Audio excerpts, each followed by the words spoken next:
everyone, and welcome to How Ines Rolls. I'm about to get started on making dinner tonight, so I'll show you what we're cooking up today for dinner. Plus, I'm going to be showing you right now what I'm making for special dessert. So stay tuned.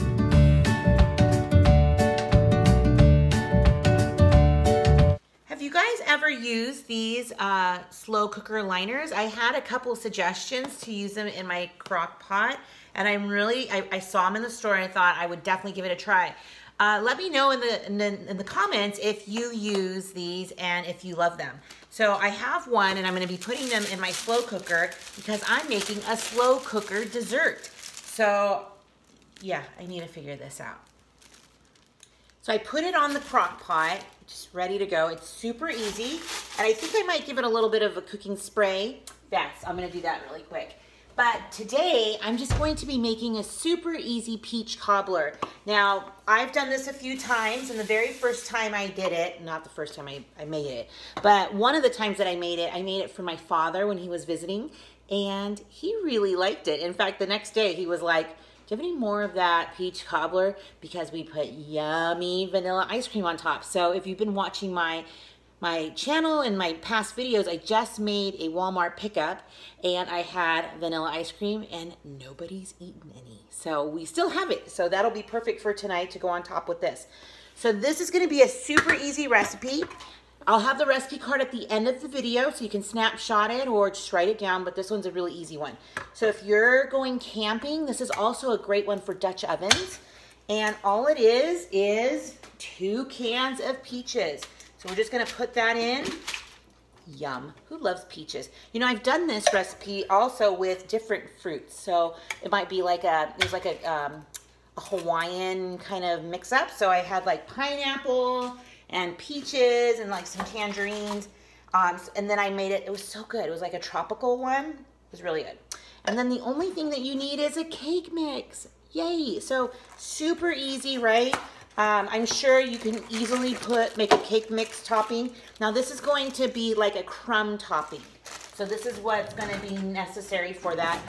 I need to clean out that drawer one day.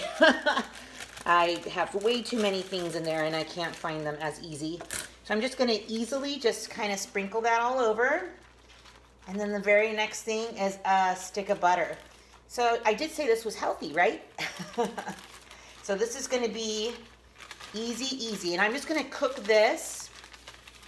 So I got that in there. Oh, I love the way the cake mix smells. I don't always make them because I have a recipe to follow my own cake mix. So if you are interested in that recipe, I have a coconut poke cake that I use my recipe for.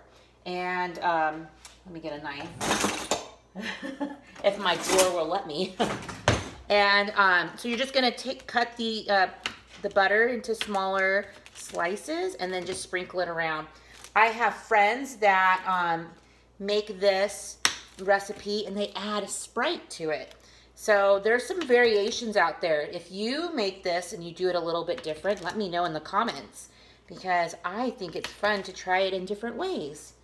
So this is gonna cook on low because I want to, okay, my crock pot cooks a little bit faster, it feels like, than the recipes say they do. So I'm gonna watch it on low for a couple hours. So it's only not quite 2 o'clock yet. So I think this will be perfect for dinner. And I'll show you what that looks like. So see, the butter's evenly distributed. So that's going to melt on top of that cake mix. The juices from the peaches will rise up, and it's gonna make it nice and crumbly and delicious. I mean, it already smells good, right? So while the crock pot is going, I'm gonna get started on dinner. So it's been about an hour, a little more than an hour, the crock pot's been going, and now it's getting close to when Paul's coming home from work. So I just want to get started prepping, and I'm just gonna be making meatball sandwiches. So there's no recipe involved. It's pretty easy. I use the frozen meatballs and I just use a can of tomato sauce since I still have it. Some in the pantry. I want to use them up because I have that wonderful recipe from Cheryl. So I love using that. I'm gonna get some more ingredients for that, but I need to get going on what I have. So I'm just gonna use about half the bag here. And if you I've used these meatballs before, and our family doesn't like the whole meatball, so I will cut them into quarters as they're cooking. So that's just easier for us because we like meatballs and we're not anti-meat people, but we just like to have them in smaller bites because they tend to like roll out of the sandwich way easy. And then it reminds me of that song about my meatball rolled off the table and onto the floor. So I'm just gonna get this to go. My boys are all now coming through the door or getting on the computers or their games, so it's Friday night. But this will take probably about 20 minutes, 30 minutes or so. I'm just gonna do it kind of low and just kind of cut them apart. Super easy. We're also going to have a little bit of tater tots, so I just put them out, follow the directions, and I do like to put a little bit of spray on, just a little bit of spray on top so it can get a nice crisp. So I got my good French bread, the ones that cost $1 at the Walmart. So all I'm gonna do is just cut it open and lay it flat and then put the yummy goodness on top. Now I added some Parmesan cheese to the sauce, and you'll see that in a second here. So I don't wanna cut it all the way through, so I'm trying to be extra careful. But you can just see, so good. And right for $1, what a great price. And so I'm just going to put this yummy, yummy sauce. So see there, some parm is already in it, and I've already quartered it. So you can see where when I had the whole meatballs, it was really, really saucy.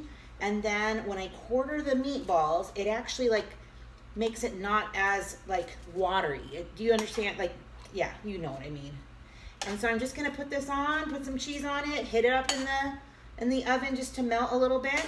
And the tater tots are cooking. They're almost done too, and then dinner is done. Some provolone cheese, yum, yum. So it's almost like a big meaty pizza.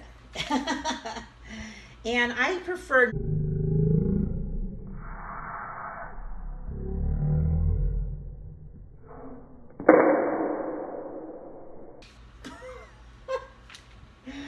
non-smoked.